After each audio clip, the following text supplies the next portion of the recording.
what are some like rituals of care or like care practices that you've like experienced or done that have helped with Food. anything? I make food for other people and me, but mostly for other people. And making food for other people is one of my favorite acts of care. And it brings me a lot of joy.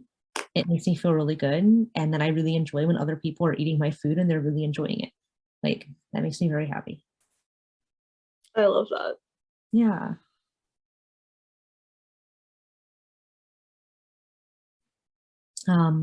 So that's why like anyone tells me like, oh, I want this. I'm like, oh, cool. I want that too.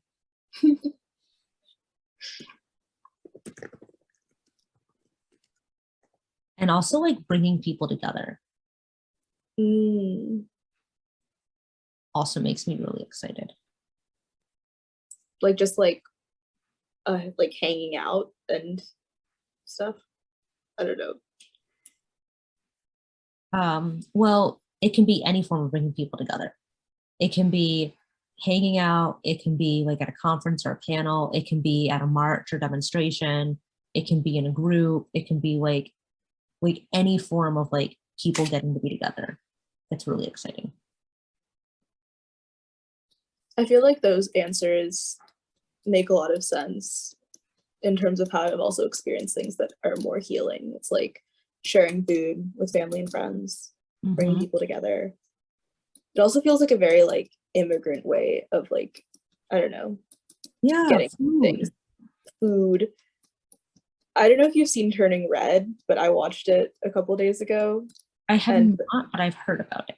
Oh, it's so good. And like the things that it says about intergenerational trauma is also very good. But that, and then like also Encanto, which is also about intergenerational trauma. Like so much of it is about like healing through food and community, which, yeah. I heard a lot of commentary about it and I'm like, I want to see it. So you definitely should. It's also like really fun and funny in a lot of different ways, which is also nice because I don't know, I guess I was worried that it would just be very heavy and intense, but it's amazing. But I mean, I think it's because it's meant to be a kid's movie, like it's probably not as heavy as it could be. No, for sure. Like that's gotta be part of it, right?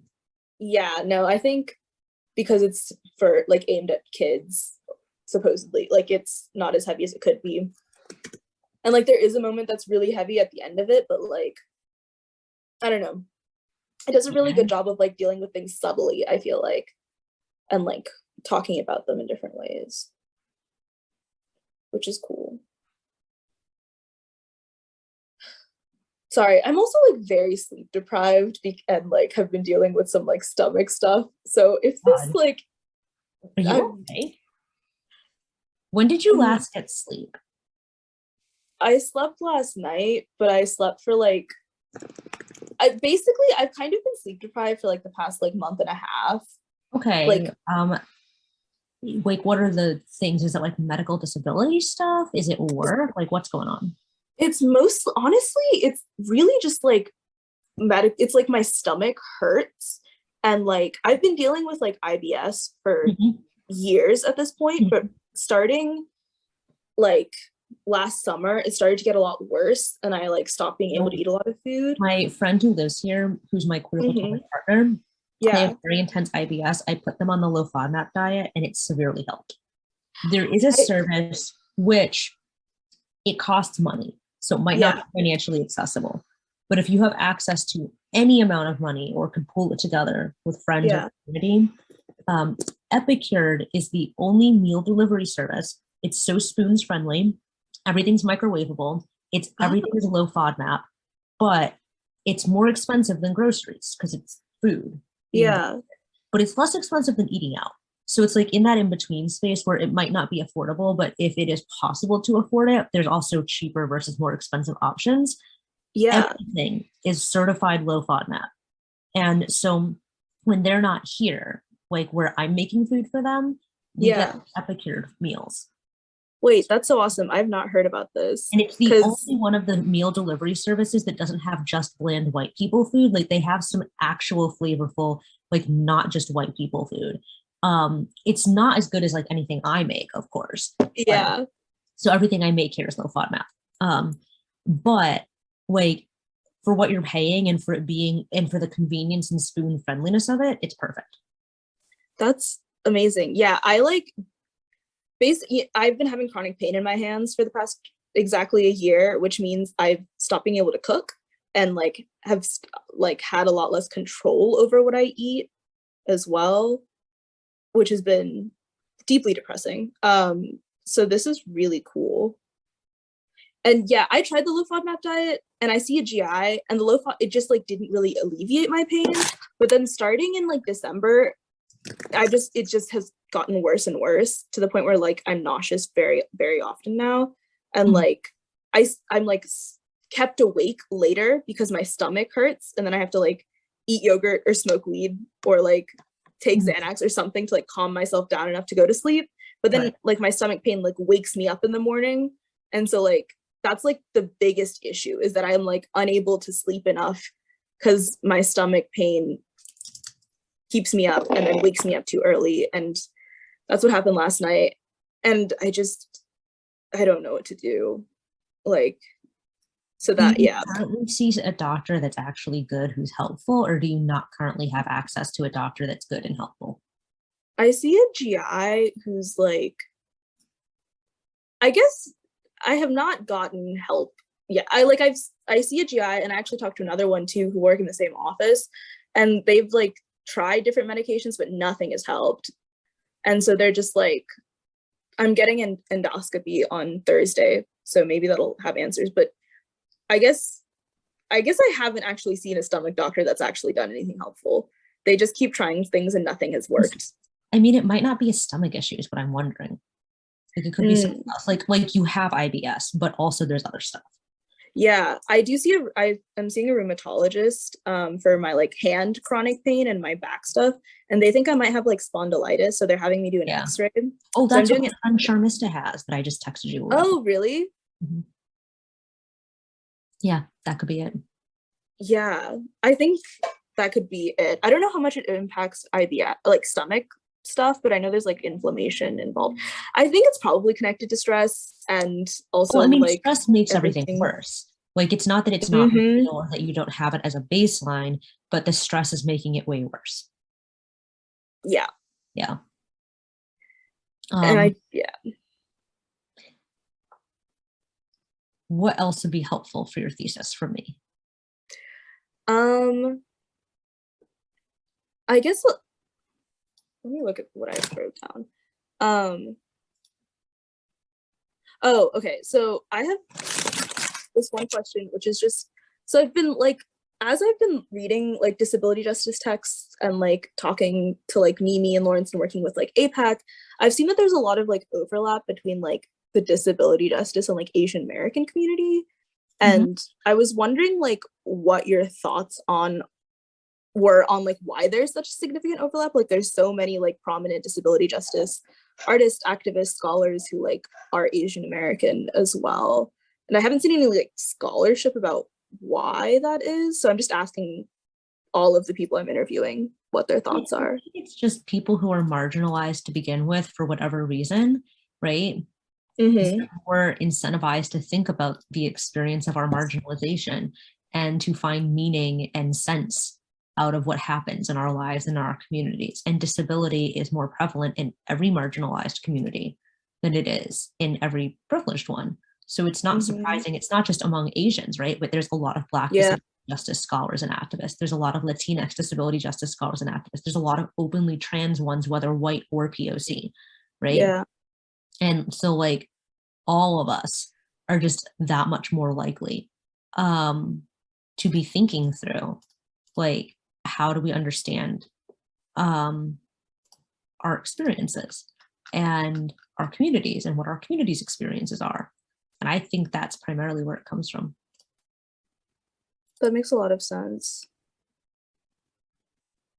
Yeah. Okay. sorry. Okay, a couple more questions.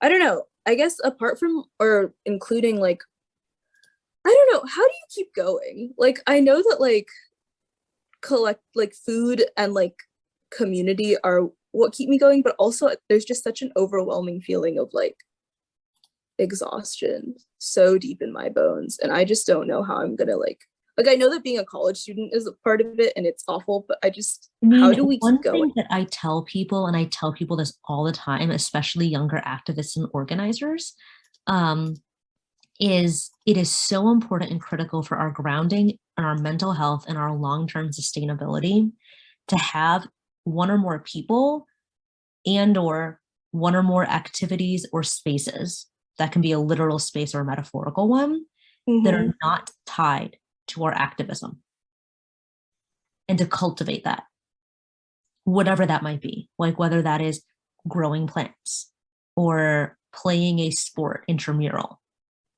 or reading online fanfic about a specific like fandom. Like, pick a thing. Is it investing deeply in your faith? Is it investing deeply in like visiting all the beaches you can and collecting pebbles from them?